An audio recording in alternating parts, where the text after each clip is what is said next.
Hey guys, welcome back to my channel. If you're new here, my name is Heyjavonnejay. Today I wanted to do something a little bit different. I know I've been doing vlogs for the last few videos and there's going to be more of that, so if you love the vlogs, don't worry, they're not going anywhere. But I did want to do something a little bit different this time and talk about the things that I've learned since being in Bangkok for a little over a month now. Things that I feel like I would have found useful to know before I got here. So if you haven't been to Bangkok yet and you're thinking about just visiting or possibly just making the leap and living here as an expat, this video is for you. I've broken everything down into chapters, so you can feel free to skip around to the ones that you want to hear about. All right, so the first category is going to be transportation. There's lots of ways to get around in Bangkok, and I'm sure you're familiar with the BTS, which is the SkyTrain. BTS SkyTrain is above ground, so obviously you don't have to deal with any traffic, which is awesome. One thing that I didn't know though is that they charge per trip. When you load your card, you can just top it up with a certain amount. I believe if you go to the ticket booth attendants, you have to put at least 100 baht on your card, or you can go to the ticket machines, select which stop you're going to get off at, and then you pay that specific amount. Usually the price will vary. More popular stops are going to cost more. So that could be a pro or con depending on what you're used to when dealing with public transportation. But usually you would just buy a day pass or a weekly pass or a monthly pass. Where here they don't offer day passes. It's based on the trip that you're making. So just keep that in mind that it could cost more or less depending on where you're going. So one thing I really like about the BTS, aside from the fact that you don't have to deal with traffic, is they're very efficient. They run like every 3 to 5 minutes depending on what stop you're at. They run very frequently. They're also very consistent as far as the times that they arrive. I've personally have never dealt with any delays in my time here. They're also really good with controlling the flow of traffic, the foot traffic coming on and off the BTS. You'll notice on the ground of the BTS where the platform is, there'll be arrows, and the BTS always lines up with those arrows perfectly. I think that's really cool. For the people that are coming off, obviously they get off first, and then you enter in on the side. Also, you'll notice that people do line up. So if you're at a busier stop, they're not just all like crowded around, which is just so efficient. I've never seen anything like that in the States, and I just think it's really cool. Also, their public transportation here is so much cleaner. You don't have like street performers on there like playing music and dancing and asking for money, but people tend to just keep to themselves, and they're very accommodating. You know, they get up for the elderly, for monks, for pregnant women, for children. They get up and they let them have a seat. So there's a lot of common courtesy being used there, so I love that. But yeah, the BTS is definitely hands down the most efficient and best way, I think, to get around time. It can be obviously time consuming, but when you consider the traffic on the ground, it might actually balance out. So I would consider that too. If you're thinking, ooh, it's gonna take me an hour to get there on the BTS, but only 20 minutes in the car, and then you get in the car and you realize, oh, that actually took an hour too, because the traffic here is abysmal. So just keep that in mind. Similar to the BTS is what's called the MRT. That's basically Bangkok subway station. So it's an underground subway station, essentially. It's very similar to the BTS. I've only taken the MRT once. With the BTS, you use your Rabbit card, which is going to be your rapid transit card for to tap in and out of the BTS. They don't have a card like this. Instead, you just go to the ticket machines or to the ticket attendant, and you tell them what stop you're getting off at. You pay whatever that fare is, and then they give you like a little chip. Don't lose your chip. When you go into the MRT, you're gonna tap the chip or the token to let you in, keep it with you on the ride, and then on the way out, you're going to actually drop the coin into the machine. So just know that those two ways of paying are different. You don't have an actual card associated with the MRT. Instead, you get like this chip/token thingy. There's also a lesser known way of getting around town, and this is going to depend on what area you're in. If you're in a more rural or suburban neighborhood, you'll see these green pickup trucks, and on the back it's like almost like a carriage, and it has open seating. That's called a kapong. And the kapongs are so cheap. I take a kapong pretty much throughout the week because the school that I work at, it's about a 30-minute walk from the BTS station. So instead of doing that, I get off at the BTS station and I get on the back of a kapong, and it's only 8 baht. So I use that to avoid having to walk the 30+ minutes from the BTS to my school. It is open air, so it's hot. There's no air conditioning, and also there's no seat belts. So they have like little railings that you can hold on to because it can be a bumpy ride sometimes. It is a cheap way to just get around town, get around a neighborhood without having to pay so much money. So that's also an option too. It's called a kapong. You can also take air-conditioned buses. You'll see two different types of buses, at least I do where I stay. You'll see these like red and cream color buses and the windows are gone. You could take that, or if you want to take an air-conditioned bus, which I'm sure most of you would prefer, it's 20 baht for that. It's usually a big blue bus. For example, you don't have your rabbit card, you don't have a card associated to it, so you don't get on the bus, tap your card, and then you're good to go, or you don't get on the bus and pay your fare like that to the little machine. There is no machine. So when you come in, you have a seat, and then there'll be an attendant that will come up to you. They'll ask you what stop you're getting off at. You tell them, you pay them the 20 baht. They'll give you your change if you need it, and then they'll print out a little receipt for you. So just know that that's not a scam and it's not weird, it's just different. And that's how you would pay. Obviously, public transportation is going to be your cheapest option. It's going to be cheaper than getting into the next apps that I'm going to mention. So we'll just go ahead and segue to the next one. So the two most popular rideshare apps here are called Grab and Bolt. Most countries do have Uber, but Thailand is not one of them. Grab is most similar to Uber in that you can order rides. You can have things delivered to order food, so similar to Uber Eats. You can even order groceries on there, so similar to Instacart. So it's kind of like multiple apps into one. So Grab is probably going to be your most popular app that you'd be using. Bolt is similar, but Bolt just does rides. Bolt is definitely the cheaper of the two options. 9 times out of 10, Bolt is usually the cheaper option. However, the downside to Bolt is a lot of the times, because it is the cheaper option, they tend to not have that many cars available. It'll show the different tiers of rides available, economy being the first tier, and you'll click on it and you'll think that you have your ride, and as soon as you click on it, it'll say, sorry, all cars are busy. So that's really frustrating, but the times that you're able to get Bolt, get Bolt. Now, one thing I think is really cool about both apps is that they have a for ladies option. It's for women that want to ride with other women. So if you're not feeling safe, or if you just prefer a female driver, you can select that option. I personally haven't used it. However, if you are a solo female traveler, or if you just feel more comfortable with a female driver, that's definitely an option. Also, on both Grab and Bolt, you have a motorbike option. They'll pull up on a motorbike and you just hop on the back. My only cautionary tale with that would be motorbike accidents are one of the top causes of death here. Sorry to be morbid, and injuries in general. A lot of the drivers don't have an additional helmet for their passengers. So if you're somebody who plans to frequently use the motorbike as your main mode of transportation, I would highly recommend getting a helmet, just so you have that extra layer of safety and protection. If you're in a Grab or a Bolt and your driver asks you highway, just know you will be charged additional for that. It's not a scam. They're not trying to pull one over on you. They're asking you, do you want to go on the highway? Because obviously the highway is faster. However, here, to get on the highway, on any highway, you do have to pay a meter to get on any and all of the highways here.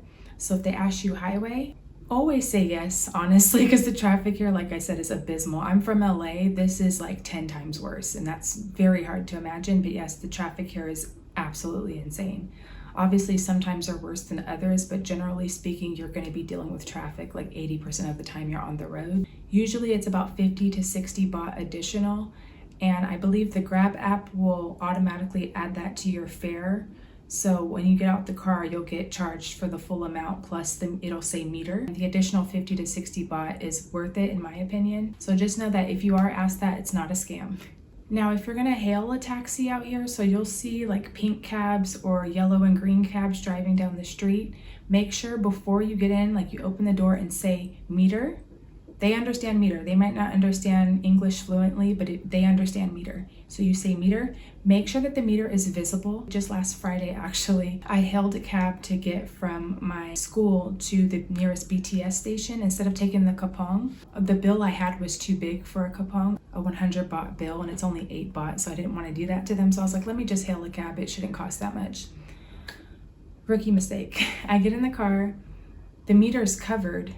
I didn't say anything, which always speak up, but I didn't say anything. He's making all these unnecessary turns. It's just a straight shot from my school to a BTS station. You just keep going straight. But he's making a left-hand turn. He's making a right. He basically drove in a circle. And I finally asked him, meter? He had an object covering the meter. So he pulls the meter and it says 90 baht. Now 90 baht in USD is a little over $2. However, even though that's all it was, 90 baht to go where we went, which was essentially in a circle. I was like, oh my gosh, pull over. I said, pull over, no. And then he looked all confused and all mad. I said, please pull over. So he pulls over and I was upset. I checked my GPS. He only drove me essentially like a block or two away from where I started, but he drove in a circle to make it seem like it took longer.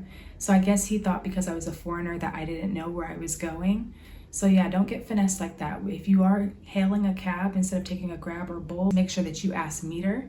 Or sometimes you can even work out a fare with them. You can tell them where you're going and ask them how much they'll charge you. You could do it that way. If the meter is covered, don't get in. Just make sure that you're asking what the meter is or a flat out fee, what they'll charge you for the ride, just to kind of cover your ass. The last one for transportation is going to be tuk-tuks. Now tuk-tuks, I'm sure you've probably seen that if you've been watching any vlogs or TikToks, videos, whatever. That's more of a novelty. It's almost, I would compare it to like the cable cars in San Francisco. Like locals don't take the cable cars in San Francisco, only tourists do. I mean, obviously if you're a tourist, you're visiting here and you want to get on a tuk-tuk, do that, but just know that's probably going to be your most expensive way to get around. I would not recommend making that your main mode of transportation just because it can get really pricey. I personally haven't even been in a tuk-tuk because I've heard the prices that they've quoted me for things and I'm just like, absolutely not. If you obviously look like a foreigner, they're going to take advantage of that. So I would recommend, maybe do it just one time for the one time, but I wouldn't make it your main mode of transportation.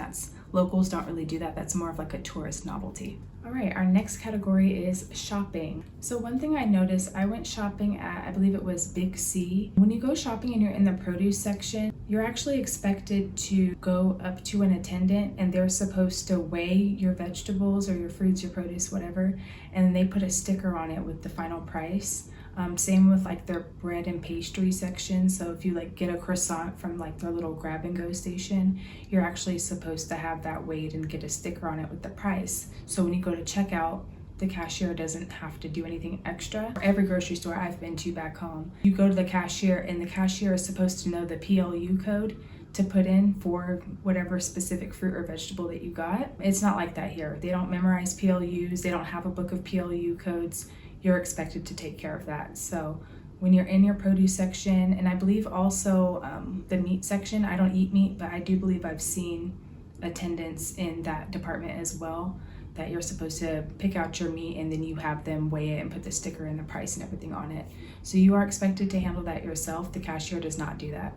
They'll usually call an attendant up to run back and do it for you, but then that holds up the line. So just try to remember to go to an attendant and have them take care of that and weigh it for you. Another thing is laundry detergent. The laundry detergent here, most of it, and I noticed this when I was in Mexico too, a lot of it is scented. Also, they don't have the brand Gain here, Gain or Tide, not that I've seen. So if you're partial to those brands, I'm sorry to tell you they don't have that here. You'd probably have to order it online or just adjust to a different brand. Personally, I use a brand called Hygiene, and I do I actually have some here with me. It's almost gone. But it has like a little spout here that you can pour it out. This brand is actually really good and I like that. It's this particular scent, it just shows like a little raindrop. It says Milky Touch. I don't know if that's supposed to be the scent or what, but it's a very, very, very faint light scent.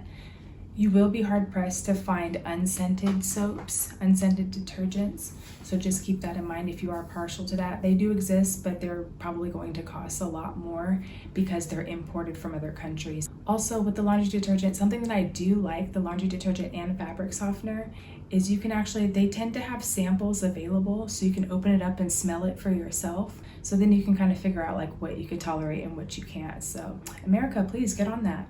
Speaking of importation fees, a lot of your comfort foods from back home, wherever you're from, you might have a hard time finding it, or if you do find it, it's imported. So it's going to cost either as much as it would, or it's going to cost more than it would back at home. So it can be a shock, especially when you're getting used to local prices, paying in Thai baht, and then seeing something that just costs significantly so much more, and you're just like, gosh, well, do I want it that badly? And you do kind of get in that position sometimes. I was craving hummus. I haven't had it in months. They only had 3 brands available, and the one that I wanted to try was actually imported from Australia, a brand called Coles. I tried it. It's actually really good, but because it's imported, it costs around what it would cost back home. I think it's like a little under $4, which isn't too bad. But you might notice with produce, a lot of your fruits and vegetables that you might be accustomed to back home, like say red seedless grapes. For me, red seedless grapes, I love those. It's expensive. it's expensive. There's a lot less variety in brands here. Like for example, in the US, the cereal aisle, there'll literally be an entire aisle dedicated to cereal because there's so many brands and varieties of flavors. Where here, it's just maybe a couple of shelves. So if there are brands that you're partial to, you might want to order in bulk online and you are going to have to pay extra for it, but if you just gotta have it, that would be your option. The brands that you're looking for, the flavor that you're looking for, it just might not be available, so you're going to have to try something different. It just is what it is. Another thing is with dining out. With dining out, it's 9 times out of 10 going to be cheaper than if you're grocery shopping and preparing your meals. However, I would still highly recommend that you still get groceries. I know that might sound silly or like, I don't want to cook. If you don't want to cook, especially if you're just coming here on vacation, don't cook, just eat out, that's fine. But if you're going to be here long term, like you're an expat or you're just, you're staying here for a longer period of time, I'm letting you know right now, you're going to get sick of the food. I didn't think I would. I say I got sick of the food probably by like week 3. I'm like, okay. One question that I got asked when I was in Mexico was, do they just have Mexican food available in Mexico? And the answer is no. And it's the same thing here in Thailand. They have different cuisines available, so it's not like you can only eat Thai food. Like, you can eat Japanese food, you can have Italian food, etc., etc. Other cuisines may be more expensive. It seems like pretty much anything outside of Thai food is going to just cost more. So just kind of keep that in mind. But because you most likely will get sick of the food and just of eating out all the time, a lot of these foods that are being prepared, they're high in fat, sugar, salt. They have a bunch of MSG in it, and you want to have more control over what you're eating, then obviously buying groceries and cooking your own meals would be good. Also, it's nice to just have those comfort foods from back home that you can't like really get out here, and just to prepare them yourself. It's just, I think it's really nice, and it can help you if you're feeling homesick. Yeah, even though it might be a little bit more pricey, I think it's worth it every now and then to kind of break up that monotony and make sure that you're healthy, because eating out all the time is not healthy. So next category is going to be bathrooms. Bathrooms, restrooms, the loo, the toilets, whatever you want to call it. That thing you got to do, yeah, that. We're going to talk about that because it's important here. Believe it or not, it's important. So let's get into it. So what I've noticed is oftentimes public bathrooms don't have toilet paper in the stalls. Yeah, a lot of smaller businesses or just places out in general that might not be full of tourists, a lot of times they won't have toilet paper. So I highly recommend bringing your own, and I know that probably sounds weird, like, wow, I have to bring my own toilet paper, but just maybe some napkins or some Kleenex. I personally use Kleenex. You can get these in a 3-pack, and I just carry them in my bag, so if I end up in a restroom that doesn't have toilet paper, I'm not SOL. So yeah, I would just recommend getting these. Again, I got these at 7-Eleven and they're fairly cheap. You can get them at any grocery store, but again, 7-Eleven is everywhere, so just the convenience of it.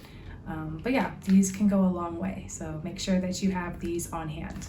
With that said, the ones that do have toilet paper, you'll usually see a sign posted in both Thai and English telling you not to put the toilet paper in the toilet and instead to put them in the bin or the trash can. If you watched my video from this time last year about the things I wish I knew before I moved to Mexico, I'm sorry, that one thing that makes me like, I guess, super American would be the fact that I just don't feel like that's sanitary. One, I don't want to open up the bin and see somebody else's used toilet paper in there. I feel like I'll probably get sick if I see that. And then 2, it's so automatic for me to just put it in the toilet that I wouldn't think to put it in the bin. Like that's not automatic for me. So a lot of times it's not even me just being ignorant and being like, oh, whatever. It's just so automatic for me. It's not natural for me to put it in the bin. So yeah, I don't do that, and I haven't had any issues. I haven't clogged any toilets yet, so we're okay there. But yeah, I think that's really important to note, especially for my women out there, because you might not hear that in a lot of travel vlogs. I've also noticed though, with the toilet paper conversation, that the ones that do provide toilet paper, when you go to the sink to wash your hands, a lot of times they won't have paper towels or like the hand dryers. Instead, they'll just have like this big roll of industrial sized toilet paper, and you just pull it out and dry your hands that way, which I feel isn't that efficient because obviously it's going to disintegrate. But for whatever reason, the public bathrooms I've used have not had paper towels. I imagine if you go someplace more upscale, then that perhaps would be provided to you. But most places that I've visited have not had paper towels for whatever reason. So it's just something to know and just be aware of. All right, next category is going to be weather. Bangkok is very, very hot. It's so hot out here, it's not even a joke. Obviously, sometimes the year are hotter than others. We also have a rainy season here, which just ended. I'm filming this towards the end of November. We just got out of the rainy season a few weeks ago. But yes, it is very hot. The UV index is always quite high, so please make sure that you have some type of sunblock that has a higher SPF. I personally use Black Girl sunscreen. This is not sponsored. I'm just shouting out a Black-owned business that I genuinely use. I'm actually almost out of this, so I'm really sad. I'm gonna have to ask my mom to send me some more. But yeah, I usually use Black Girl sunscreen. It's got SPF 50, and yeah, it's water resistant up to 80 minutes.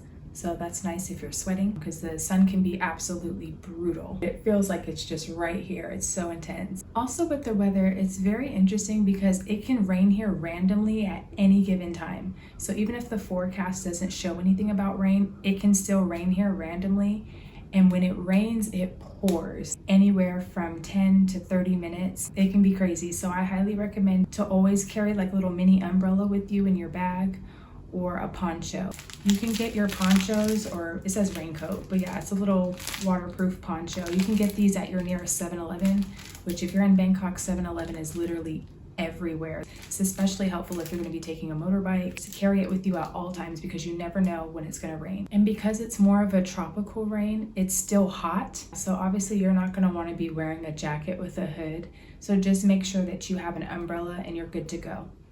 I will say that the rain does not really stop anything here, because the people here in Bangkok are used to it. They'll, wait for the rain to stop, and then it's business as usual. The rain doesn't stop any show out here. Also, when it comes to air quality here is not that great. If you have any upper respiratory issues, honestly, Bangkok might not be the place for you. I highly recommend a mask when you are outdoors as frequently as possible. The smog here is really bad depending on what time of year. Even if you don't have upper respiratory issues, you could develop them later in time if you're staying here long term. So please make sure that when you're outdoors that you exercise caution and just try to use a mask as often as you can when you are outdoors, because the air quality here is very poor. Also, I've never been to Chiang Mai, but I have heard Chiang Mai does have a burning season. It's between the end of January to mid-April, so it's good to avoid Chiang Mai during that time. I know this video is specific to Bangkok, but in case you plan on doing any travels to Chiang Mai, try to avoid being there during burning season, because yeah, the air quality there obviously would be very terrible. So please make sure that you have masks and that you are protecting yourself when you're outside. All right, so we're in our last category now, which is lifestyle. So just basically going over the day-to-day of living here in Bangkok, Thailand. So one thing that's important to know, and this is pretty much with most, if not all, Asian cultures, is taking off your shoes before you enter a space is unexpected. It makes sense. It's not just before entering someone's home, it's before entering a lot of establishments. Even at my school, and I didn't even know this, so if you're going to be a teacher here in Thailand, the students actually, there's a big shoe racks outside of the classrooms, and the kids, they take their shoes off before they enter the classroom. The teachers can keep their shoes on. I keep my shoes on. But yes, just know that there might be public spaces, even cafes or certain restaurants, where you are expected to take your shoes off. So just make sure that you look out for those shoe racks outside of wherever you're going. Now, as far as the people, Thailand is considered the land of smiles. It's called the land of smiles. And it's called that because obviously the people here, generally speaking, of course, tend to be more warm, inviting, and friendly. As a culture, they tend to be non-confrontational. So like back in the States, if somebody's pissing you off, you're gonna raise your voice, you might cuss them out, you might even get violent. I don't condone any of that, but sometimes you get upset and it just gets there. That's just not acceptable here. Like, that is a big social no-no. So yeah, don't cause a scene, don't curse, don't raise your voice. That's very much just seen as like, you do not do that. That is a big social faux pas. You can assert yourself in a way where you're letting it be known that you're not satisfied with something without raising your voice. It actually teaches you, I think, to be more disciplined in your behavior, personally. But yeah, that's a huge no-no here. Also here, yes, it is very hot here, but air conditioning is a luxury. Most places you go to, a lot of places that you go to, especially if you're going to small business in general, a lot of the times they won't have AC. They'll have fans, but they won't have AC. and that can be brutal sometimes depending on how hot it is and what time of day it is. So I would highly recommend bringing a fan with you because not every place you go to is going to have AC. Another thing, street food. Now, street food is one of the biggest parts of Thai culture here. With that though, you will see a lot of conditions that you might find questionable as far as hygiene is concerned.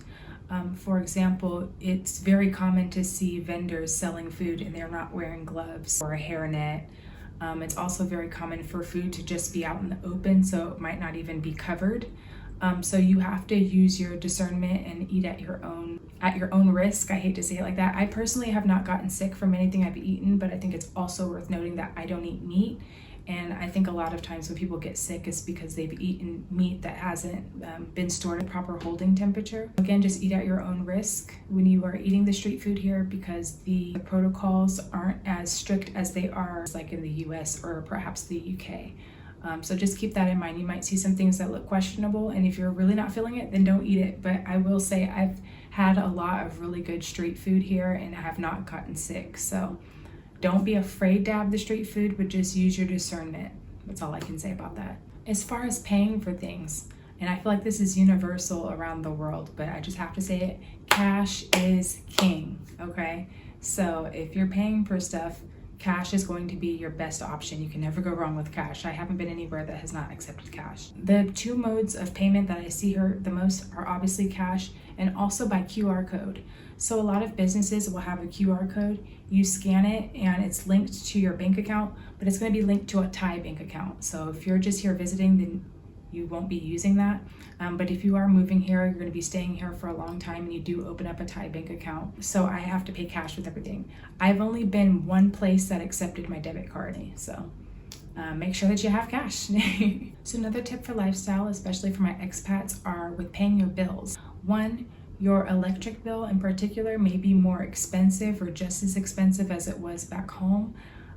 That is the one bill that does cost a lot. And one thing that I think a lot of people don't consider, one thing that I actually personally didn't consider before I came here, was because it's so hot here, opening up your windows for fresh air is not really a thing because one, the air is not fresh. It's really hot out here. So when you open up the window, you're just letting in the heat and you're letting in more hot air. The windows here don't have screens on them. When I was in Mexico, screens on the windows weren't really a thing. I don't know why other countries don't do that. I think that they would really benefit from that, but for some reason they don't. So with that, you will likely be running your AC the whole time that you're at home, or your fans or whatever. Obviously that can make for an expensive electricity bill. So just keep that in mind that, you know, if you think you're going to be opening up your windows to get fresh air, like, no, you're not, it's hot. Sorry about it. However, one cool thing is when you pay your bill, you can actually just go to the nearest 7-Eleven, which again, they're literally everywhere. You can go to a 7-Eleven, your bills are going to have a barcode or a QR code that they can scan. I believe there's like a 10 baht fee for paying it there, but 10 baht is literally nothing. So I think that that's really cool and very convenient. So yeah, there's a lot of really cool and interesting things about Bangkok that are different than they are in the States or in the West. I have only lived in the US and Mexico, so that's all I have to compare it to. But yeah, I just thought that these were things that were really helpful. Things that a lot of YouTubers and TikTokers and content creators aren't really talking about when they mention living or being here in Bangkok that I think could be beneficial. If you have any tips or things that you've learned in your time in Bangkok, Thailand, or Thailand in general that you'd like to share, please leave them in the comments below. I would love to hear them so we can all help each other out, so we can set our expectations accordingly. Thank you so much for watching, and I will see you in the next video. Bye.